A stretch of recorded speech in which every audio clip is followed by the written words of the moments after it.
Okay, Alexander, we need to talk about Turkey. And Turkey is not being talked about. At least I haven't seen it in the US media being talked about. But we have two big stories. And the one big story is, of course, the S-400 saga, which you'll get into. And the second big story is directly related to Afghanistan.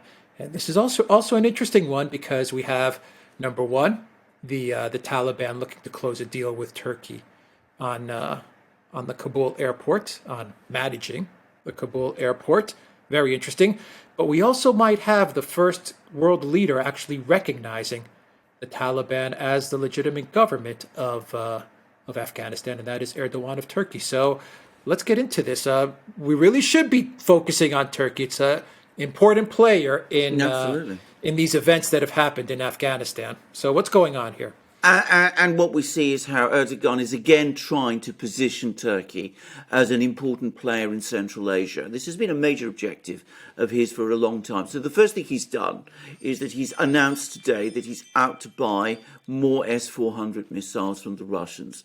Despite the fact that the United States strongly objects, it's thrown Turkey out of the F-35 fighter jet program. It's criticised Turkey. It's imposed sanctions on Turkey. It's made very clear that it strongly disapproves of Turkey buying S-400s from Russia. And yet Erdogan proposes to buy even more of them. And whilst he's doing that and tilting towards the Russians by buying arms from them, which is going to annoy and upset the United States mightily, and will be seen in the United States as an act of defiance against them, Erdogan looks to now try and position himself again as a big player in Central Asia. He's going to recognize the Taliban government. That's apparently something he's made absolutely clear he fully intends to do. And he's going to run the airport in Kabul alongside Qatar, which is his great friend. And he's going to operate this airport with the agreement of the Taliban, who, however, will probably continue to provide most of the security there. So this is an agreement which is apparently being ironed out as we are speaking, but apparently it's an almost done thing. So this is a big move by Erdogan. And there's two things to say. It's also an act of defiance against the United States, because here we see Erdogan and Turkey still nominally allies of the United States, still nominally within NATO, making peace, doing deals with America's enemies, or people who the United States considers its enemies. So he's buying arms from the Russians, and he's cutting a deal with the Taliban, which is the organization which, of course, the United States has now been fighting for 20 years. So that's a big thing. The second thing he's doing is he's reinforcing again his position as a supporter of Islam. The Taliban, as we know, is an Islamic organization. Qatar is the country that bankrolls the Muslim Brotherhood. Erdogan himself in his party has some kind of connection to the Muslim Brotherhood. And in effect, what he is trying to do is he's trying to draw the Taliban into this sort of Muslim Brotherhood network that he and Qatar are trying to establish, and he's trying to position himself as the effective leader of this network. Whether he's successful in that, of course, is an entirely different matter. And, of course, he's also trying to insert himself into a key country in Central Asia, a place which the Chinese see as an integral part of the Belt and Road Initiative, and a place where the Russians also are present. So he's playing a big game. Again, one wonders whether he has all the resources to see it through, and one wonders also how the Russians and the Chinese especially feel about this, though so far my guess is that they see his moves in Afghanistan as consistent and complementary to their own. So they won't be too bothered, at least initially. But at the same time, he is acting in a way that isn't really consistent with his being an American ally, and which I have to also lastly say seem to me to be not just defiant of the United States, but also showing a certain disrespect towards President Biden himself, given that President Biden is having so many problems in Afghanistan and with the Taliban at the moment. And here we see Erdogan coming along and saying to Biden, well, look, you can't sort out Afghanistan, but I can. I've got all the connections and all the deals, and I'm going to make the deals there, and I'm going to make them with people you've been fighting, and if you don't like it, well, you can lump it. So it shows, in my opinion, Erdogan's disrespect for Biden, which is well known.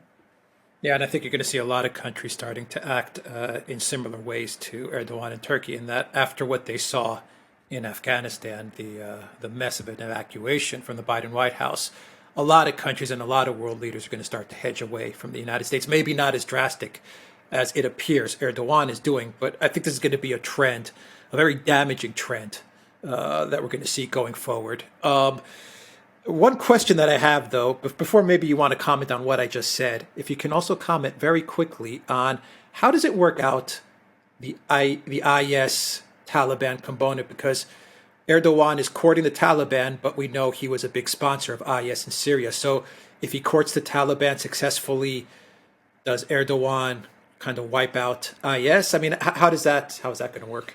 Oh, very interesting, because, of course, there's a widespread claims, which, by the way, I take entirely seriously, that most of the people who make up IS in Afghanistan are not actually native Afghans. They're people from Uzbekistan and Chechnya and those places who speak languages that are very closely related to Turkish, and sometimes are indistinguishable from Turkish.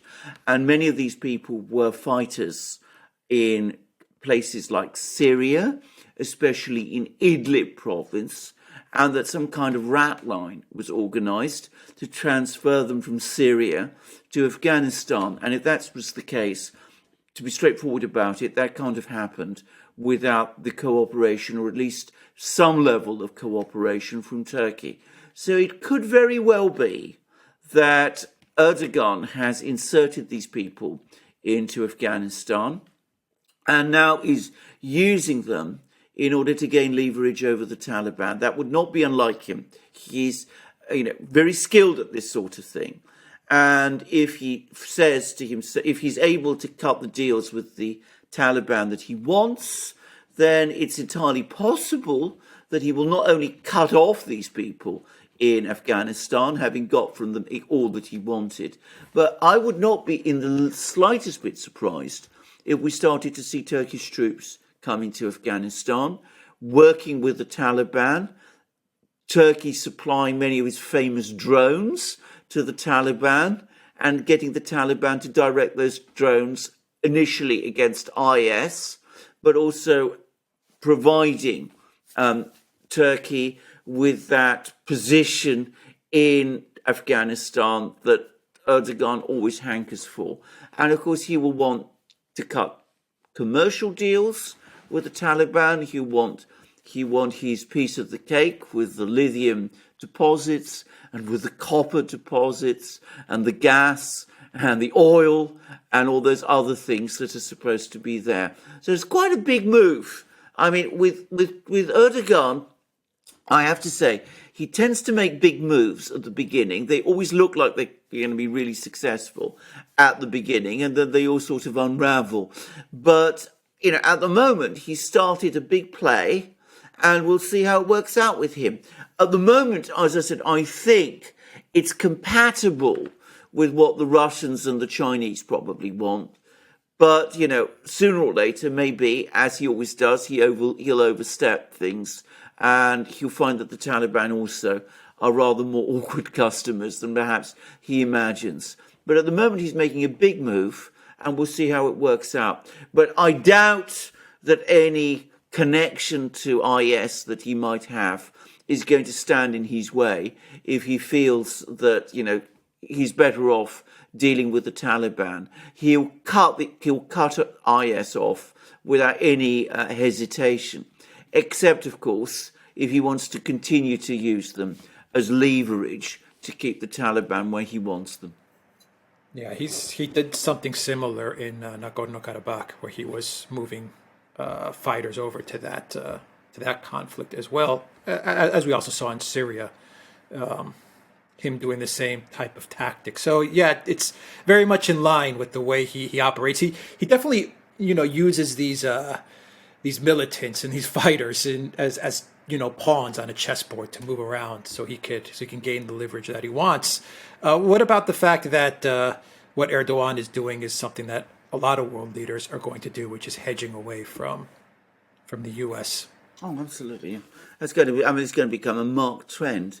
There's even some talk about this in Ukraine now, which is pretty remarkable when you think about it. I mean, not by everybody, not by the government there, but you're starting to see some people lower down the sort of hierarchy who are now saying to themselves, "We can't rely on the US." So, given that we can't rely on the US, maybe the time has now finally come where we should start thinking about cutting a deal with the other side. And you're going to see this all over the place. Another place which bears watching here is Korea, by the way, with the South Koreans having taken a hard line against North Korea, very much because Donald Trump wanted them to. But then when Trump was out of the way, we learned that the South Korean President Moon, was exchanging letters with Kim Jong-un in North Korea. And that started when, the new administration came in. And I suspect it's now going to go up to a whole new level. We're going to see lots of countries around the world, the Middle East especially, but in other places too. And they're going to be starting to say to themselves, well, we don't want to be connected to this administration. We don't want to have anything to do with them. They're not reliable. They're not efficient. They just land us in trouble if you get close to them. So let's cut deals with other parties. And Erdogan is doing it in Turkey. The Vietnamese told Kamala Harris, we don't want to have anything to do with you. We're talking to the Chinese ambassador. We've talked about this. Already, as I said, we see the South Koreans quietly reopening their negotiations with the North Koreans. We're going to see this all over the world. I wonder how John Bolton is going to use this latest information with Turkey, with Afghanistan, but also the S-400s to ramp up his goals for regime change. I wonder how he's going to leverage it. He's going to play it for all it's worth. He's a brilliant. I can't stand the man, but he's very, very good, very, very skilled at mobilizing and orchestrating neocon opinion in Washington and in the media. And we're going to see a major campaign against Erdogan and his government starting to emerge over the next few weeks, with more and more claims that Turkey under Erdogan's leadership is no longer a US ally and that the government there must be changed. So we're going to see all of that happening in a big way. And this feeds directly into what Bolton wants. Now, whether Erdogan understands that, I'm sure he does. And it could also be the case that partly the reason Erdogan is suddenly going to the Russians and asking for more S-400s is because he's hedging now. And he understands that he needs the Russians on side because he's got Bolton coming after him. So, that could be part of the play that Erdogan is making. But irrespective of what it is, there's no doubt at all that no one in Washington is going to be happy with these latest moves that Erdogan has just made. All right, big moves from everyone. Okay, we will leave it there. The Duran.locals.com, definitely check us out there. We've got all kinds of great content, including many of the articles and the publications that Alexander references when he puts together his analysis. So join us on the Duran.locals.com and also go to our great new media platforms, BitChute, Rumble, Odyssey, and the great Super U. You'll find those links down below. We post all our videos to all those platforms as well. And the Duran shop, Alexander, 10% off when you use the code REALNEWS. Absolutely. And you can buy amazing things.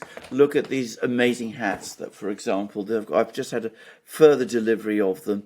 And you can see what great hats they are. I can't, but I've got my headphones on, so you can't. But they are really fantastic, and wonderfully well color coordinated as well.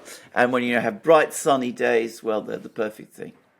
Yes, they are. 10% off. Use the code Real News. You'll find a link for that down below underneath this video. Take care, everybody.